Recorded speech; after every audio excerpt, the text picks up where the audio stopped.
আসসালামু আলাইকুম ওয়া রহমাতুল্লাহ।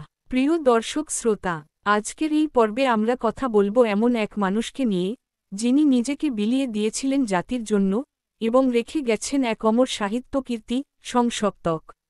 ১৯৭১ সালের ১৪ ডিসেম্বর, বাংলাদেশের মুক্তির মাত্র ২ দিন আগে, একজন মানুষকে ধরে নিয়ে যাওয়া হল, যিনি আর কখনো ফিরে আসেননি। তিনি শহীদ বুদ্ধিজীবী, লেখক শহীদুল্লাহ কায়সার। তার রেখে যাওয়া সৃষ্টি, সংসপ্তক, এখনও যেন কাদায় নাড়া দেয় আমাদের বিবেককে। উপন্যাসটি শুধু একটি গল্প নয়, এটি একটি সময়, একটি ইতিহাস, একটি প্রতিবাদ। সংসপ্তক শব্দের অর্থ হয় জয়, না হয় মৃত্যু, ঠিক যেমন ছিল আমাদের মুক্তিযুদ্ধ।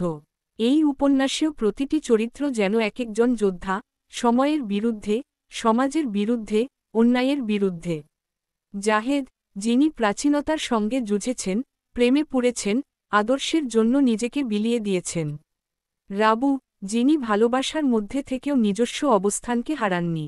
আর আছে ফেলু মিয়া, দরবেশ, রমজান, মালু, রেহানা, কশির, হুরমতি, লেকু। এরা কেউ রাজপথের নেতা নয়, তবু এরা ইতিহাস। কারণ তারা যোগধারার সত্যিকারের প্রতিবিম্ব। এই উপন্যাস আমাদের নিয়ে যায় গ্রামবাংলার মাটির ঘ্রাণে, শহরের কোলাহলে, যুদ্ধের বিভীষিকায়। এখানে আমরা দেখি হিন্দু মুসলমানের পাশাপাশি বেঁচে থাকা, সম্প্রীতির সৌন্দর্য, আবার দেখি বিভাজনের বিষ। একজন লেখক যখন শহীদ হন, তার কলম থেমে যায় না।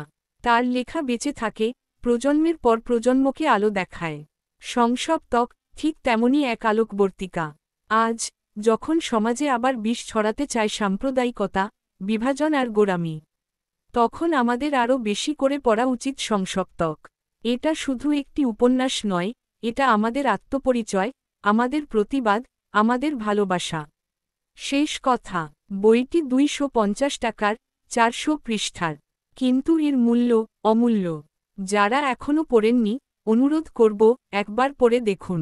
আপনি শুধু একটি গল্প পড়বেন না, আপনি একজন শহীদ লেখকের আত্মাকে ছুঁয়ে দেখবেন। ধন্যবাদ। পরের পর্বে দেখা হবে আরেকটি হৃদয় ছুঁয়ে যাওয়া গ্রন্থ নিয়ে। ততদিন বইয়ের সাথে থাকুন, মানুষের পাশে থাকুন।